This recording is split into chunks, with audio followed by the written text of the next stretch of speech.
शुरुआत हम दो तस्वीरों के साथ करेंगे जिसमें सियासत भी है, विरोध भी है, तो वो रिएक्शन भी है जो कल कोलकाता में हुई ईडी की रेड के बाद दिखा है। पहले दो तस्वीरें आप देख लीजिए।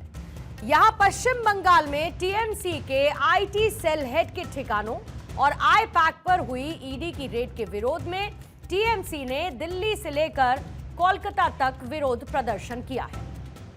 कोलकाता में जहां पर खुद पश्चिम बंगाल की सीएम ममता बनर्जी की अगुवाई में टीएमसी ने सड़क पर उतरकर मार्च किया, तो दिल्ली में भी टीएमसी के 8 सांसदों ने प्रोटेस्ट में हिस्सेदारी ली।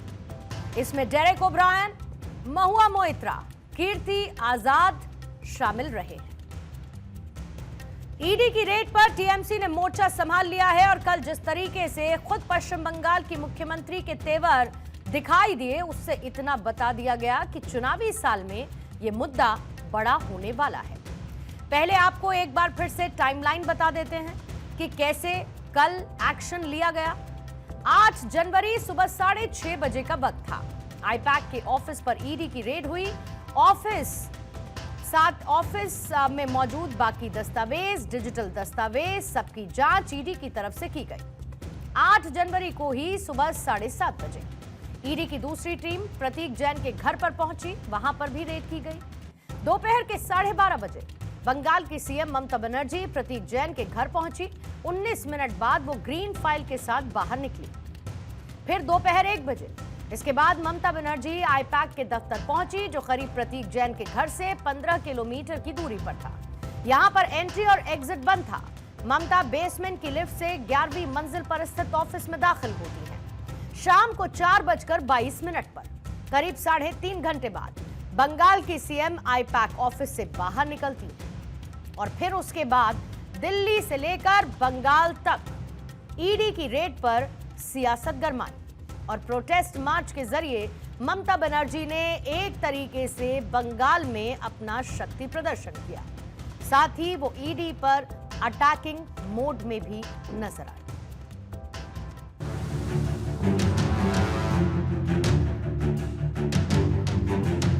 बोले कि छापा नहीं, ये डाका डाले ईडी और हमारा सारा इंफॉर्मेशन ले रहे थे और वहाँ हमारा फर्ज पड़ता है, ये हमारा पार्टी का इंफॉर्मेशन है कि वो हम प्रोटेक्ट करें। और उसी के ममता बनर्जी वो शेरनी है, वो जाके उनका डाके पे वो खुद उल्टा रिवर्स छापा दे रही है उनको रोकनी। संस्था को रेड करने के लिए ईडी आए थे और कोई 2020 का कोई पोल्स का कोई स्कैम है, उसके लिए कुछ कनेक्शंस मिला है, इसलिए वो लोग आए थे। लेकिन ममता बनर्जी खुद आ गया। इंक्वायरी है, इसको बाधा देने का कोशिश चल रहा है। इसमें साबित हो गया कि यहाँ पे कोई लॉ एंड ऑर्डर सिचुएशन नहीं है।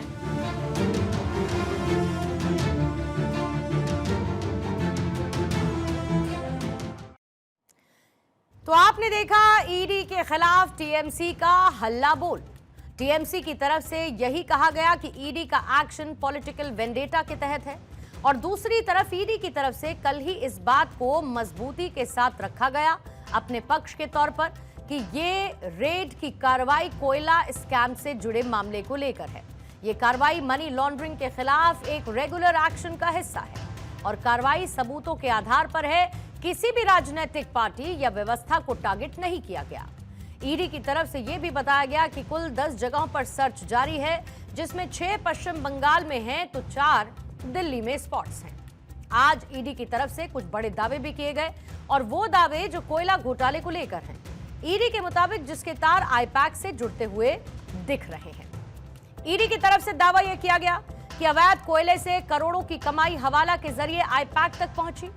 ईडी का आरोप यह भी है कि बंगाल की सीएम ममता बनर्जी ने जांच में दखल दिया, जिसमें रेड में जब्त किए गए डिजिटल उपकरण और अहम दस्तावेजों को जबरन लिया गया। ईडी की तरफ से आरोप यह भी लगाया गया कि जब्त सामान लेने से जांच को गंभीर नुकसान पहुंचा है। ईडी ने यह भी बताया कि जांच में ये बातें भी सामने आई कि कोयला माफिया अनूप माझी फैक्ट्रीज को अवैध कोयला बेचता था और ईसीएल के इलाकों से अवैध कोयला निकालकर बंगाल में बेचा जाता था और इसके बदले में उसको करोड़ों रुपए कैश में दिए जाते थे। इस अवैध धंधे से करीब 2700 करोड़ रुपए से ज्यादा की कमाई।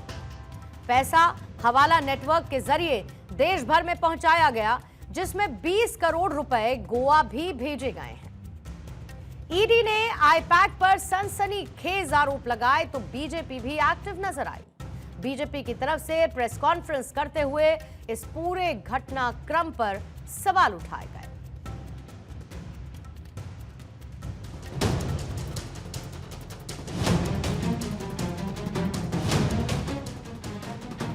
एक सिटिंग मुख्यमंत्री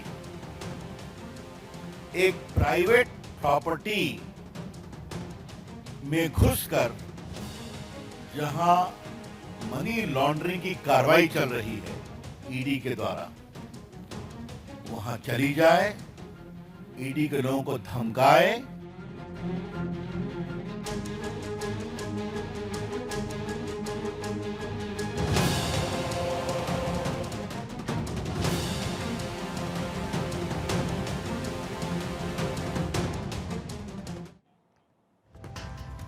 तो आज जहां पर पूरे देश की निगाह कलकत्ता हाईकोर्ट पर थी और वजह ये कि जहां पर एक तरफ बंगाल से लेकर दिल्ली तक की सियासत ईडी वर्सेस दीदी पर हाय है, तो दूसरी तरफ ईडी की आईपैक पर 8 जनवरी की छापेमारी से जुड़े मामले में आज कलकत्ता हाईकोर्ट में सुनवाई हुई। इसको लेकर कलकत्ता हाईकोर्ट में 3 याचिकाएं दायर की गई थी। एक तरफ थी ईडी की याचिका, जहां केंद्रीय एजेंसी ने मुख्यमंत्री ममता बनर्जी और राज्य की पुलिस के खिलाफ याचिका दायर की। इस याचिका में ईडी की तरफ से यह आरोप लगाया गया कि छापेमारी के दौरान हस्तक्षेप हुआ, महत्वपूर्ण डिजिटल प्रूफ्स और फाइलें जबरदस्ती ले ली गई। अपनी याचिका में ईडी ने इस मामले की सीबीआई जांच की भी मांग की है। वहीं दूसरी याचिका थी आईपैक की तरफ से। राजनीतिक कंसल्टेंसी फर्म आईपैक ने भी हाईकोर्ट का रुख किया और फर्म ने ईडी की छापेमारी की वैधता को चुनौती दी। यह आरोप लगाया कि यह कार्रवाई आने वाले 2026 के विधानसभा चुनावों के मद्देनजर उनकी चुनावी रणनीति और डेटा को चोरी करने के उद्देश्य से की गई। तीसरी याचिका थी टीएमसी की तरफ से। ममता बनर्जी की पार्टी टीएमसी ने भी एक अलग से याचिका दायर की और पार्टी ने ईडी की कार्रवाई को मौलिक अधिकारों का उल्लंघन करार दिया, फंडामेंटल राइट्स का वायलेशन बताया। ये सभी के सभी मामले जस्टिस सुव्रा घोष की बेंच के सामने पेश किए गए। हालांकि सुनवाई के दौरान भारी भीड़ और जबरदस्त हंगामा भी दिखा और इस दौरान अफरा तफरी कोर्ट में रही, जिसके चलते अदालत ने सुनवाई को स्थगित कर दिया। अब हाई कोर्ट ने 14 जनवरी तक के लिए इस सुनवाई को टाल दिया है।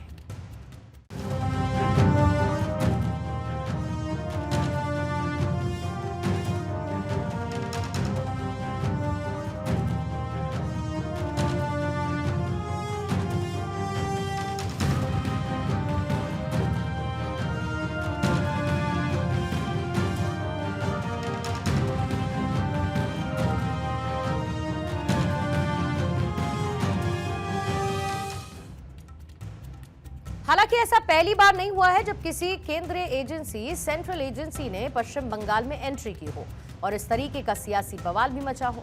इससे पहले भी कई ऐसे मौके आए जब केंद्रीय एजेंसी वर्सेस टीएमसी की तस्वीर उभर कर आई और हर बार टीएमसी की तरफ से केंद्र और बीजेपी पर हमला बोला गया। और अब क्योंकि इस साल बंगाल में चुनाव होने हैं, ऐसे में इस तरीके के मामले आगे आते रहेंगे। ये कोई बड़ी बात नहीं होने वाली है और इसके पीछे की वजह बंगाल की नेक टू नेक फाइट है, जिसकी पिक्चर क्लियर है, यानी एक तरफ टीएमसी और दूसरी तरफ बीजेपी। जिस तरीके से बीजेपी बंगाल में अपनी पकड़ हर बीतते साल के साथ मजबूत कर रही है, उसने टीएमसी को कहीं ना कहीं एक टेंशन दे दी है। साल 2011 में जब विधानसभा चुनाव हुए तो बीजेपी को एक भी सीट पर जीत नहीं मिली, खाता ही नहीं खुला। इस चुनाव में बीजेपी का वोट परसेंटेज हालांकि 4.06% का रहा। फिर इसके बाद साल 2016 में विधानसभा चुनाव हुए। बीजेपी इस चुनाव में कोई करिश्मा नहीं दिखा पाई।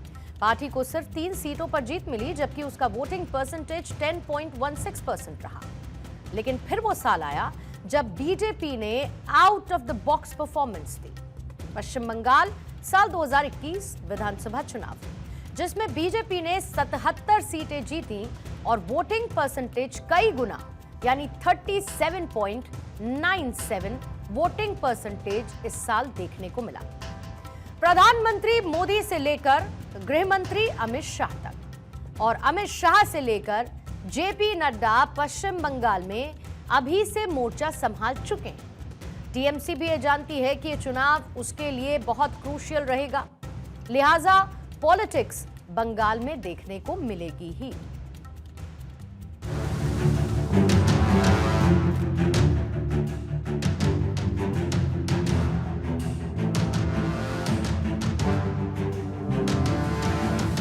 Not a ray of hope.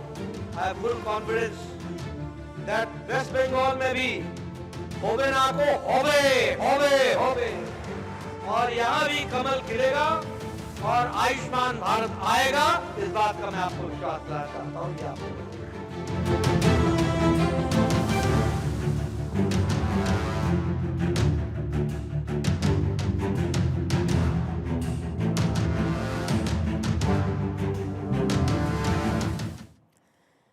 जो बीते करीब 40 घंटे रहे, जिस तरीके से पश्चिम बंगाल में ममता बनर्जी एक्शन में नजर आई, उसने प्रदेश के सियासी पारे को बढ़ा दिया है।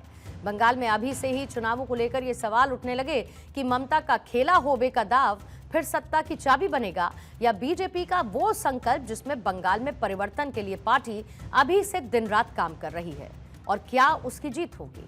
फिलहाल अभी चुनावों में बहुत समय है, लेकिन ये माना जा सकता है कि एंडलेस पॉलिटिक्स बंगाल में देखने को मिलती रहेगी।